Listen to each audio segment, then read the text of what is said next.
Put the visor down. We'll see how the audio's doing.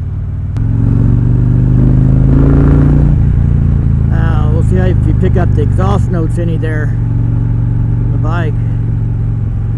So yeah, we're going to do a review of the Honda Rebel 1100 tomorrow. So I'm testing out my audio setup right now and checking out a different mount here. I think the Rebel's bars are going to be quite a bit lower, like down here. So I'm going to need to raise that up a little bit to, you know, not be staring at the sky when you look back at me. So that mount's up there a little higher right now for that reason. We're going to see how it does.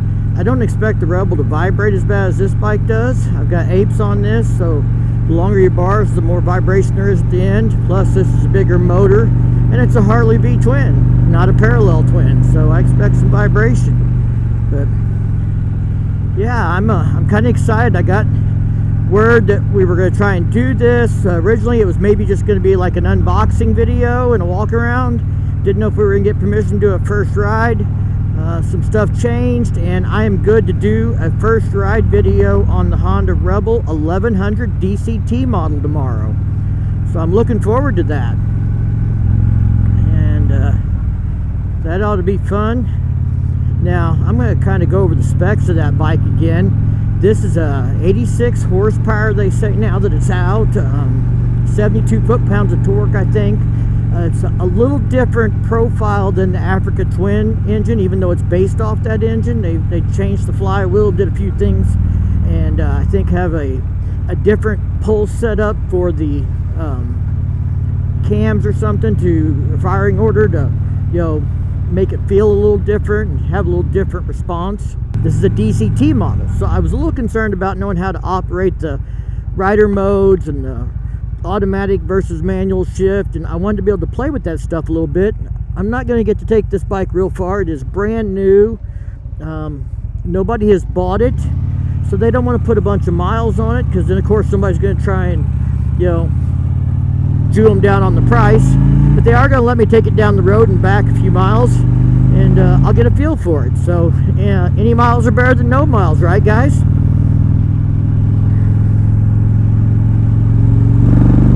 See, this is a 509-pound curb weight for that bike, because it is a DCT model, so it weighs a little more.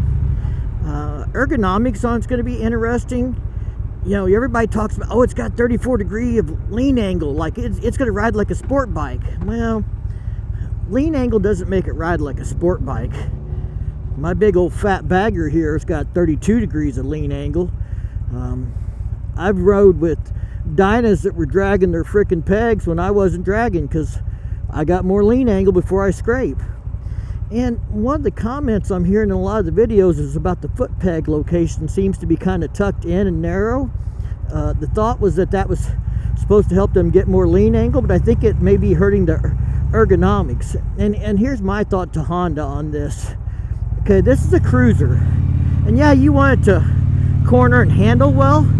But if lean angle is your principal concern in the specifications and you're all excited about that, you should be looking at something else besides a cruiser.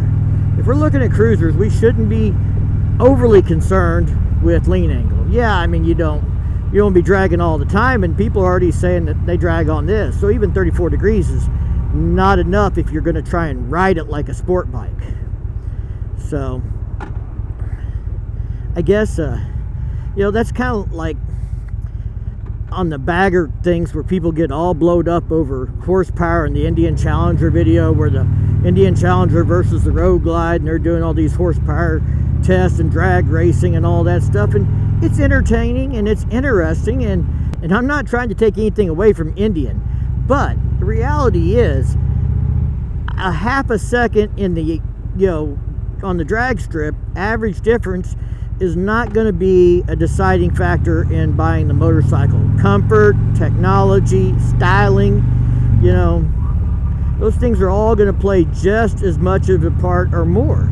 Dealership network, accessory cost, there's a lot that goes into that formula. You guys don't hear me ramble on anymore. I mean, I've probably rambled enough about what's going on and my thoughts on stuff tonight. But I'm kind of excited about the demo ride tomorrow. I hope you guys like that. I put a post out asking some people for some questions so I could answer them at the end of the video. Anyway, I think we'll sign off here, and if the audio with this mic setup is better, I did a test earlier and I had a little bit of cracking and popping in the mic, so I've changed mics and using a different mic that doesn't require an adapter, and I'm hoping that's going to solve that audio issue. But if it doesn't, then I don't know. We'll figure it out. We'll figure it out before noon tomorrow. If you like this video, give it a big thumbs up. If you do that YouTube thing, check out the content on my channel. And if you dig it, don't forget to subscribe down below. Ring that bell to be notified the next time I drop a new video. And as always, thank you for support. Stay safe and keep on riding.